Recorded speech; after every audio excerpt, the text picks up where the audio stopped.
चलो क्यों ना देखें री खरे दो कुंजन की परछाई।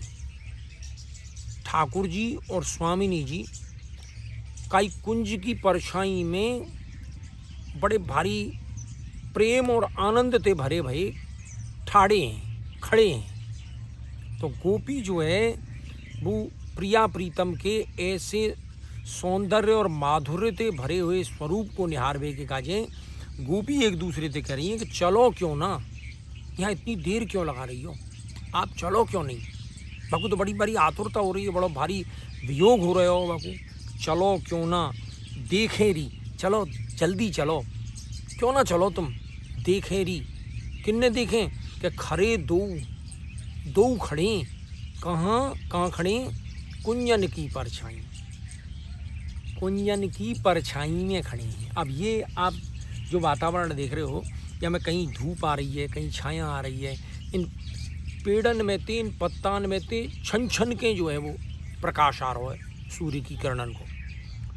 तो ऐसी ही कई कुंज में प्रिया और प्रीतम दोनों ठाड़े हैं। तो चलो क्यों ना देखें री, चलो दोनों जो प्रिया और प्रीतम खड़े हैं उनको जाके क्यों ना देखें।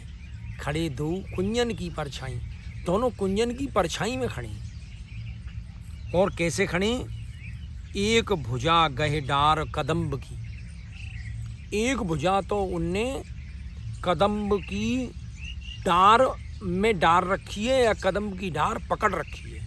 एक भुजा गहे, गहे माने पकड़ रखी है, एक भुजा ते तो उनने कदम्ब की डार पकड़ रखी है। और दूजी भुजा गल बाही, और दूसरी भुजा जो है वो एक दूसरे के गलबैयाँ डाल रखी है। अब मैं आपके सामने शब्द चित्र उपस्थित कर रहा हूँ। स्वामिनी जी और ठाकुर जी दोनों ठाड़े भये हैं।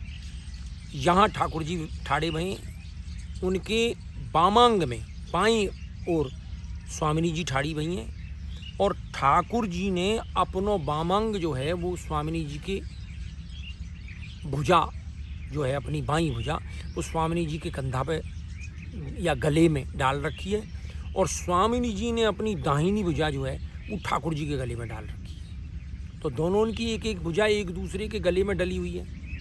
और ठाकुर जी की दाहिनी भुजाते ठाकुर जी ने एक कदम्ब की डार को पकड़ रखो है, और इतकू स्वामिनी जी ने बाईं भुजाते कदम्ब की डार को पकड़ रखो है। अब आप चित्र देख लो, स्वामिनी जी इधर विराजी खड़ी भई हैं, स्वामिनी जी ने एक भुजाते डार पकड़ रखी है कदम्ब की, यहाँ स्वामिनी जी ठाड़ी हैं, यहाँ श्याम सुंदर ठाड़े हैं, दोनों ने एक दूसरे को गले में भुजा डाल रखी है, और ठाकुर जी ने अपनी दाहिनी भुजाते कदम्ब की डार को पकड़ रखो। छबिसों छबीली लपट लटक रही।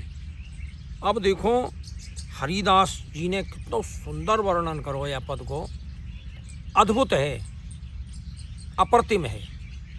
क्या कह रहे हैं कि छबिसों छबीली, स्वामिनी जी ठाकुर जी की छबिसों, छबिसों मतलब ठाकुर जी की छबिसों, और छबीली कौन, स्वामिनी जी। तो छबिसों छबीली लपट लटक रही। तो स्वामिनी जी ठाकुर जी के सौंदर्य को, ठाकुर जी के रूप को निहार के अपना स्वत्व ही स्वामिनी जी भूल गई हैं, और वो ऐसे लग रही हैं जैसे ठाकुर जी के गलवैयाँ डार के लटक रही हों। अपना स्वयं के पैरन ते वो नहीं खड़ी हैं, चरणारविंद ते नहीं खड़ी हैं, वो तो ऐसे लग रहा हो जैसे उनके गले में लटक रही हों। छबिसों छबीली लपट लटक रही, और कनक बेली तरु तमाल अरझाई, और वो कैसी शोभायमान हो रही हैं जैसे कनक, कनक कहें स्वर्ण थी, तो कनक की बेल, जैसे कनक की बेल जो है वो तमाल वृक्ष ते लपट रही हो, तरु तमाल। यहाँ ठाकुर जी को तर तमाल की संज्ञा दी है, और स्वामिनी जी को कनक बेली, स्वर्ण की बेल, क्योंकि स्वामिनी जी को स्वरूप जो है वो गौर वर्ण है, पीत वर्ण है, और प्रेम में स्वामिनी जी को जो गौर वर्ण है वो पीत हो गए हुए, पीलो हो गए हुए। ये हमारे कनक बेली तरु तमाल अरझाई, और ऐसे लग रहा हो जैसे कनक की बेली तमाल के वृक्ष में उलझ गई होए, लिपटी नहीं है, उलझ गई है, जबकि अलग करना बड़ा दुष्कर है। और हरिदास के स्वामी श्यामा कुंज बिहारी रंगे हैं प्रेम रंगमाई। हरिदास जी ने यह पद को लिखो है। तो हरिदास के स्वामी कौन है? श्यामा कुंज बिहारी। श्यामा स्वामिनी जी और कुंज बिहारी कौन? कुंज में विहार करवे वाले स्वयं श्री गोवर्धन नाथ। तो हरिदास के स्वामी श्यामा कुंज बिहारी रंगे हैं प्रेम रंग माही। और वो कौन से रंग में रंगे हैं? प्रेम के रंग में रंगे हैं प्रेम रंग माही। तो ऐसी सुंदर छवि को जब ठाकुर जी और स्वामिनी जी प्रेम के रंग में रंगे भए हैं, एक दूसरे के भुजा गले में डाल के और एक दूसरे की छवि को निहार रहे हैं, तो ऐसी छवि को चलो क्यों ना देखें री, चलो चल के देखें क्यों नहीं, खड़े दो खुंजन की परछाई। जय हो।